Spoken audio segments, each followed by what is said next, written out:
যে আওয়ামী লীগ সরকার আমলে উন্নয়ন দেখছে উনি, কিন্তু ভালো উন্নয়ন করছে, কিন্তু বিগত সরকার যত সরকার আছে কিন্তু উন্নয়ন দেখি নাই। যে এইবার যদি নির্বাচন হয় সুষ্ঠুই হবে। এখন বর্তমান দেশের পরিস্থিতি ভালো না, গরিবের খুবই খারাপ। গরিবে যে আগে যে ইনকামটা ছিল ইনকামটা নাই। এখন যে পরবর্তী যে সরকার আসবে, উপদেষ্টা বলছে যে সুষ্ঠু নির্বাচন হবে, মানে কতটুকু হবে এখন ফেব্রুয়ারি মাসে আসলেই বোঝা যাবে। ঠিক আছে, মানে দাঁড়িপাল্লা আসবে না বিএনপি আসবে এখন ফিল্ডে দেখা যাবে। দেখতেছি বর্তমানে আমার বিএনপির থেকে আপনার ওই জামাত ইসলামের চাহিদা বেশি।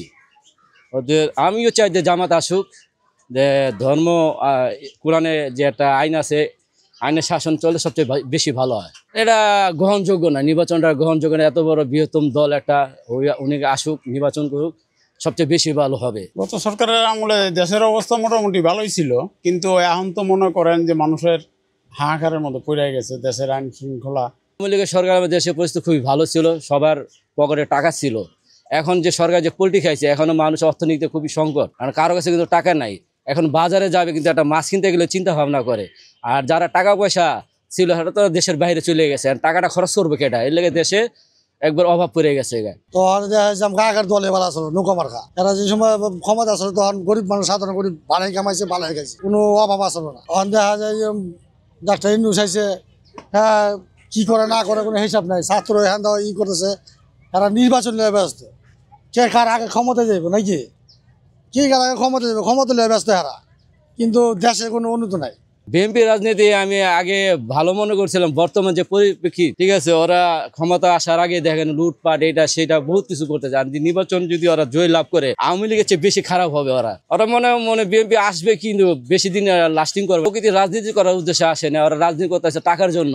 আর কে কত টাকা কামাইতে পারবে, ওরা যদি প্রকৃতির রাজনীতি হইতো তাদের দেশের জনগণের কথা ভাবতো। ওরা চিন্তা করতেছে যে আমরা কিভাবে আমার টাকা পয়সা ইনকাম করে নিজের ফ্যামিলিতে ভালো থাকবো, আর এই চিন্তা ভাবনা কিন্তু জনগণের চিন্তা তারা করবে না। বিএনপি তো আমরাও করি, ছোট থেকেই আমরা বিএনপি করি, কিন্তু বিএনপি করি এই কারণে যে মনে করেন বিএনপি এখন করতে হইব, এটা তো কথা না। কারণ জামাতের চোখ আপনার চেয়ারগিলার দিকে, বড় বড় চেয়ারগিলার মধ্যে জামাতের চোখ।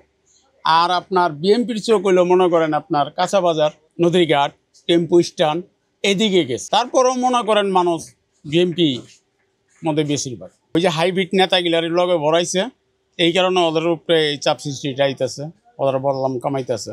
না, জামাত আসলে আমি মনে করি সবচেয়ে ভালো হবে, সুন্দর হবে, কিন্তু কোনো চাঁদাবাজ থাকবে না, দুর্নীতি থাকবে না, প্রতিটি মানুষ সুষ্ঠুভাবে আপনার চলাফেরা করতে পারবে। এটাই মনে করি যে জামাত আসুক, জামাত আসলে সবচেয়ে ভালো মনে করি। এখন তো বর্তমান জামাতের রাজনীতি আমাদের কাছে ভালোই লাগে, কারণ ওরা তো ধাপে ধাপে আগাইতেছে।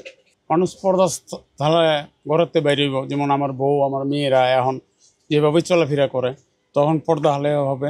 একটা কিছু মুসলমান আছে আপনার ছদ্মবেশে ধর্মটাকে আপনার ওই যে ধ্বংস করার জন্য, ওদের করার জন্য কিছু লোক আছে যে ইহুদিরা ওদের উপরে করতেছে, পরিচালনা করতে, যে মুসলমান কোনো ধর্ম না থাকে এই দেশটা ইহুদি হয়ে যাবে। ওরা তো ওরা প্রকৃতি মুসলমান না, ওরা তো হচ্ছে মনে করে ইহুদি।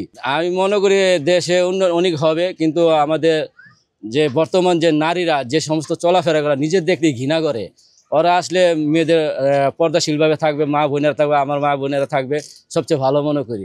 অনেক ওদের ইচ্ছা, ওরা যদি মনে করেন মা বইনাগো পর্দা হলে করে এইটাই। মানে তো আমি নিয়ত করছি আমি বিএমপি করি, দানে শিখিয়ে দিন, কিন্তু এখন মুসলমান হিসাবে বলি যে আপনার জামাত ওই দিক দিয়ে উন্নয়ন হইব, মা বোনরা শান্তিতে পর্দা হলে থাকতে পারবো।